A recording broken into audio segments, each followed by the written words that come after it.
नमस्कार, मी रेश्मा. रेश्माज रेसिपीमध्ये आपलं खूप खूप खूप स्वागत. तर बघा, तुम्हाला सगळ्यांनाच माहिती आहे की शेवग्याची शेंग ही आपल्या शरीरासाठी किती फायदेशीर आहे. आता शेवग्याच्या शेंगेचं पानं जी आहेत ती सुद्धा अगदी औषधी गुणकारी आहे.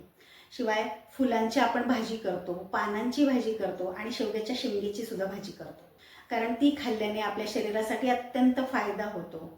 त्यामध्ये भरपूर प्रमाणात प्रथिनं, जीवनसत्व भरपूर प्रमाणात भरलेली आहेत. पण बघा, ही शेवग्याच्या शेंगेचा काही सीझन असतो, कधी त्या मिळतात कधी मिळत नाही. पण आता ह्या उन्हाळ्याच्या दिवसामध्ये भरपूर प्रमाणात बाजारात शेवग्याची शेंग विकायला येते. आता ही जर एकदम आणली आणि आपण आता बघा, उन्हाळ्याच्या दिवसात वाळवण्याचे सुद्धा भरपूर प्रकार करतो. तर याचंच कॉम्बिनेशन साधून आज आपण केलेले आहेत पापड. तर शेवग्याच्या शेंगेचे पापड. तर हे जर पापड आपण करून वर्षभरासाठी जर साठवून ठेवले आणि दररोज जर जेवताना आपण तळून खाल्ले तर शेवग्याची शेंग खाल्ल्यासारखी होते.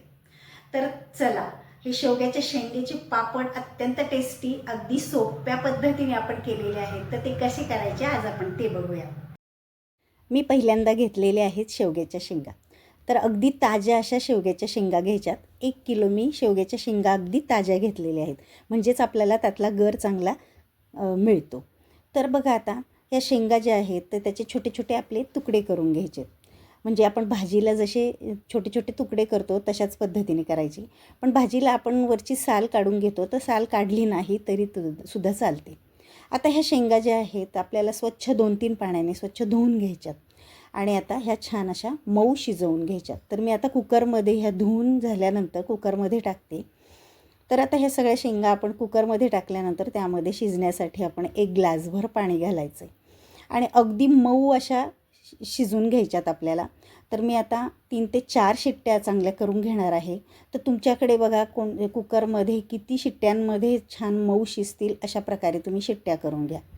तर बघा, आता ती 4 शिट्ट्यांमध्ये मऊ अशा ह्या शेंगा शिजल्यात. गर अगदी बाजूला निघतोय लगेच.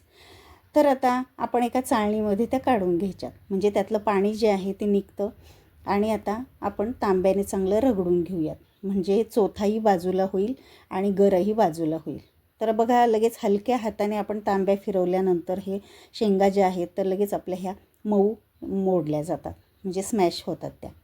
आता हे पाणी आपण एका भांड्यामध्ये काढून घ्यायचं आहे आणि पुन्हा ह्या ज्या शेंगा आहेत आपण स्मॅश केलेल्या पुन्हा त्या मोठ्या भांड्यामध्ये काढून घेते मी, म्हणजेच आपल्याला हाताने छान असं अगदी चुरायला सोपं जाईल. आता थोडंसं पाणी टाकून आपण पुन्हा हाताने चांगलं हे चुरून घ्यायचं आहे, पण पाणी जास्त घालू नका. तर आता हे जे आहेत चुरल्यानंतर आपण हा चोथा जो आहे तर तो पिळून बाजूला काढून घ्यायचा आहे आणि हा गरही बाजूला निघतो. तर अशाच पद्धतीने आपण आता अजून एकदा 2दा म्हणजे आपण थोडंसं पाणी घालून आपण आता हे चुरून घ्यायचं आहे, म्हणजेच गर बाजूला काढून घ्यायचा. तर आता मऊ शिजल्यामुळे हे लगेच आपलं बाजूला निघतं आहे बघा, ह्या शेंगांची अगदी हे जो चोथा आहे तो. आता पुन्हा अगदी थोडंसं पाणी घातलं आहे मी, म्हणजेच आता आपला हा जो गर आहे तर पुन्हा बाहेर निघतो आहे. आता हा चोथा जो आहे त्यामध्ये अजिबात गर नाही आहे, तर 2दा आपल्याला हे चुरून घ्यायचं आहे, म्हणजे त्यातला गर असा चांगला आपल्याला मिळतो. तर बघा, अशा पद्धतीने मस्त असा आपल्याला घट्टसर असा हा शेवग्याचा गर आपल्याला मिळालेला आहे. आता एका चाळणीमध्ये आपण आता हे जे निघालेला गर आहे तर तो आपण गाळून घेऊया, म्हणजे वर जे काही शेंगांची टरपलं वगैरे राहिलेली जी असतील तर ती वर राहतात आणि गर चांगला आपला हा मस्त मिळतो मऊ असा. हे पहा, तर आता हे बघा, हे एकदम घट्ट असा आपला हा शेवग्याच्या शेंगेचा गर आपल्याला मिळाला आहे पापडासाठी. आता तो पण आपल्याला एकदा मोजून घ्यायचा आहे. पण आता ज्या भांड्यामध्ये आपल्याला पीठ हाटून घ्यायचं आहे ते भांडं घ्यायचं आहे, म्हणजे मोठं पातेलं मी घेतलं आहे आणि खाली पीठ चिकटू नये किंवा करपू नये म्हणून आपण आता थोडंसं तेल त्याला एका बुडाला लावून घ्यायचं आहे. जास्तही तेल टाकू नका, कारण वर्षभर पापड राहतात तर त्याचा वास येईल. आता हा जो गर आहे एका भांड्यामध्ये मोजून घ्यायचा आहे, तर एवढं मी भांडं अगदी भरून हा गर घेतलेला आहे, तर तो पातेल्यामध्ये टाकला आहे आणि त्याच भांड्याच्या मापाने अर्धं पाणी आपल्याला पुन्हा ते अर्धं भांडं पाणी त्यामध्ये टाकायचं आहे. जास्त पाणी तुम्ही अगोदरच घालू नका, जर जास्त झालं तर पीठ पातळ होईल. आता त्यामध्ये 1 चमचा बारीक मीठ घातलं आहे मी आणि 1 चमचा पापड खार घालायचा आहे. म्हणजे 1 चमचाच म्हणजेच 13 ग्रॅम आपण हा पापडखार त्यामध्ये घातलेला आहे. आता हे सगळं मिक्स करून घ्यायचं आहे आणि हे जे पाणी आहे आपल्याला गॅसवर ठेवायचं आहे.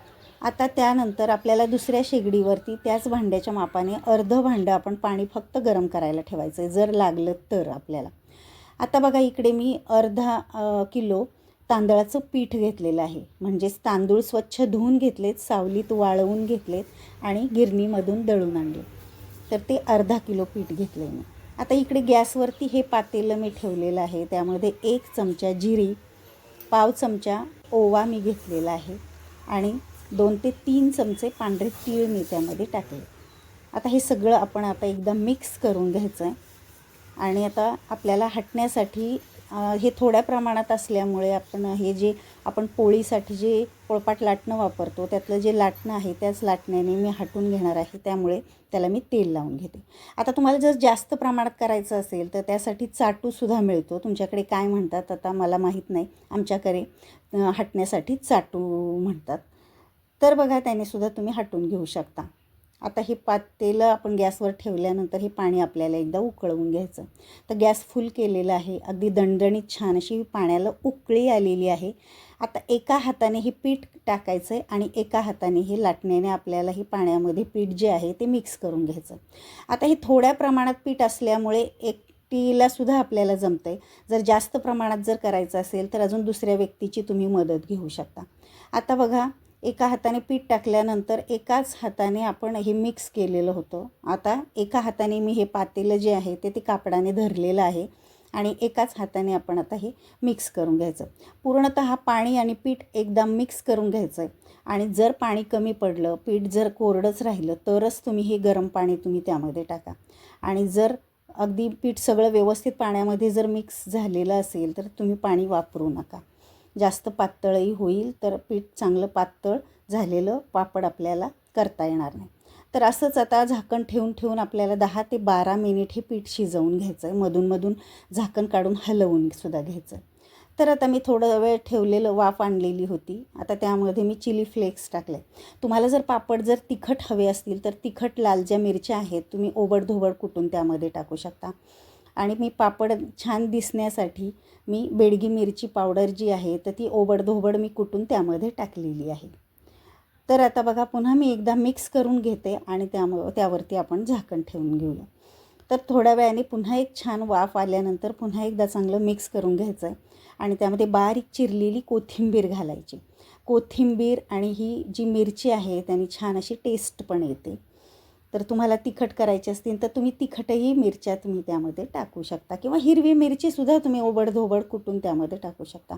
आता हातात थोडंसं पीठ थंड करून घेऊन तुम्ही जे व्यवस्थित असं हाताला जर तुम्ही पीठ जर मळून जर घेतलं ते व्यवस्थित जर तुम्हाला वाटलं तर तुम्ही त्यामध्ये पाणी अजिबात घालू नका. तर हे जे आपलं प्रमाण आहे पाण्याचं वगैरे व्यवस्थित झालेलं आहे. तर मग मी हे पीठ जे आहे 10 ते 12 मिनिट चांगलं झाकण ठेवून शिजवून घेतलेलं आहे.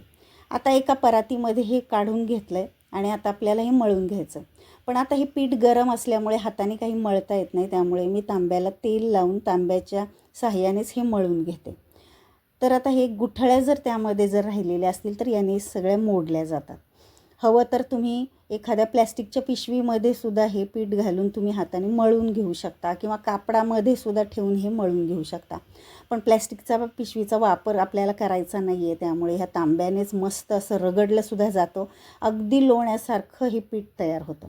तर बघा अशा पद्धतीने आपलं जर तांब्याने जर आपण पीठ मळलं तर हाताला भाजतही नाही आणि पीठसुद्धा छान रगडलं जातं आणि मस्त अगदी मऊ लोण्यासारखा गोळा तयार होतो. हे पहा तुम्हाला अगदी जाणवतच असेल पीठ अगदी मस्त मऊ झालेलं आहे.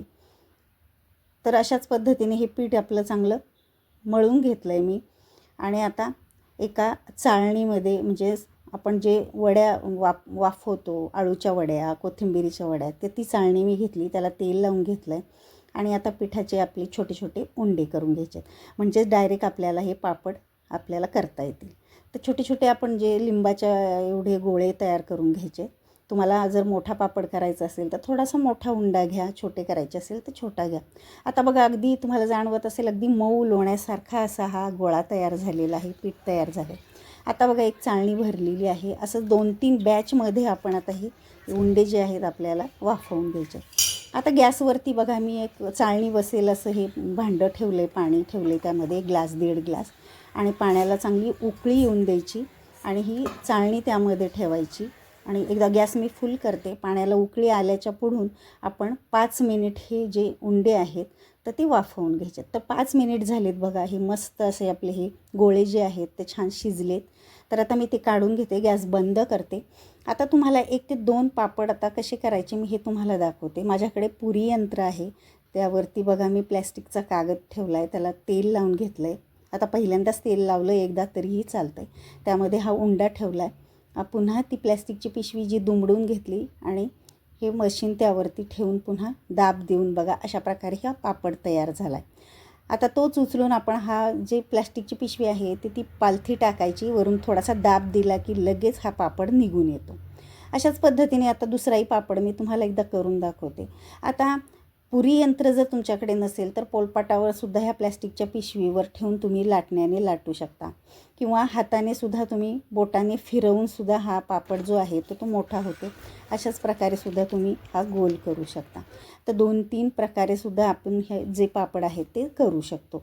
तर पुरी यंत्रच पाहिजे असं काहीही नाही. तर अशाच पद्धतीने बघा सगळे पापड आपले तयार झालेत आणि उन्हामध्ये 2 ते 3 दिवस छान असे मी वाळवलेले आहेत. तर अशा प्रकारे आपले पापड जे आहेत ते वाळवून तयार झालेले आहेत. बघा त्याचा रंग किती छान आलेला आहे. मस्त त्यामध्ये तीळ दिसतात आणि हिरवं आणि लाल असे हे छान डेकोरेशन त्यामध्ये दिसतंय बघा. मस्त असे हे पापड पण आपले अगदी हेल्दी, टेस्टी, पौष्टिक असे हे पापड आपले तयार झालेत.